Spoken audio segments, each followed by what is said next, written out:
আমার নবী ফাতেমারে বলছিল, ফাতেমা আমার আলী যখন বাড়িতে আসবে এমন ভাবে আলী যখন দরজায় টোকা দিবে এই টোকাটা যেন তোমার পিঠের উপরে পড়ে, সাবধান আমার আলী বড় কষ্ট করে, আমার আলীর জন্য একটা ডাকের বিষয় যেন দুইটা ডাক দেওয়া না লাগে। ঠিক একদিন আমার আলী আমার মা ওই ফাতেমার ঘরের মধ্যে আসবে, আসার পরে ঘরের দরজার মধ্যে টোকা দিলেন, ঠাস করে মা ফাতেমা দরজাটা খুললেন।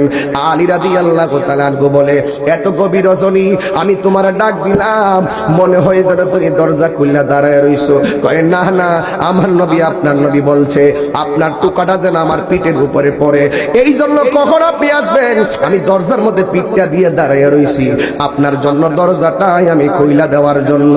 এই জন্য এই মানুষটা বড় কষ্ট করে, আল্লাহ ছাড়া কাউকে যদি সাজদা করার অনুমতি দেওয়া হতো, স্ত্রীকে অনুমতি দিত স্বামীকে সাজদা করার জন্য। ও মা, আপনার স্বামীটা আপনার মুখে হাসি ফুটানোর জন্য অনেক কষ্ট করে। এ আমার বাবা, এ সন্তানের দল, তোমার বাবা তোমাকে প্রতিষ্ঠিত করার জন্য নিজের তাজা রক্তটারে পানি পানি কইরা বালাই, একদিন না, 2 দিন না, 3 দিন না, সরকারি চাকরিও করে না, 20,000 টাকা বেতনও পায় না, কৃষি কাজ করতো, 2 আরি 3 আরি দান পাইতো, সারাটা মাস বছর তোমারে খাওয়াইতো। কেমনে বাজার করছে একদিন জানতে চাইলাম না, কেমনে ঈদের কাপড় কিনা দিছে জানতে চাইলাম না, নিজের কাপড়টারে সাবান দিয়া দইয়া বাস কইরা বালিশের নিচে ঢুকাইয়া ইস্তারি করছে, কিন্তু তোমার জন্য ঈদের দিন নতুন জামা কিনা দিছে। এই টাকাটা কোথায় থেকে বাবা আনলো তুমি দিয়ে একটা বার বাবারে জিগাইলা না? আমার বাবা, আপনার বাবা আপনাকে প্রতিষ্ঠা করার জন্য অনেক কষ্ট করেছে, এখন শেষ বয়স হয়ে গেছে, তোমার প্রতিষ্ঠিত তুমি হইয়া গেছো।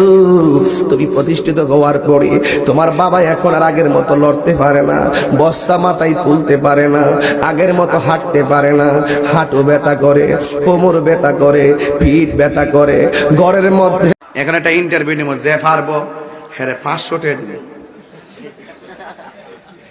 ডাইরেক্ট দেন সহজ হই অক্ষণ করব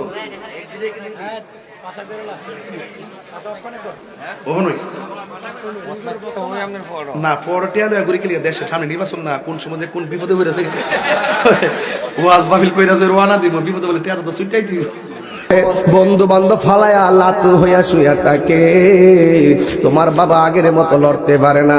আরে উমেদনগরের বাবা, তোমার বাপটা হুইত্তা হুইন্না ফিলান না, শুয়া থাকবো এমন বাপ তোমার না, যেই বাপটা কাজ না করলে ভাল লাগছে না, পোলাপানের বাজার আইনা না দিলে ভাল লাগছে না, এই বাপটা শুয়া রইছে কেন রে? জানডা আর কোলাই না, জানডা আর কোলাই নাই, জানডা আর কোলাই না, এই জন্য না তোমার বাপটা পইরা রইছে।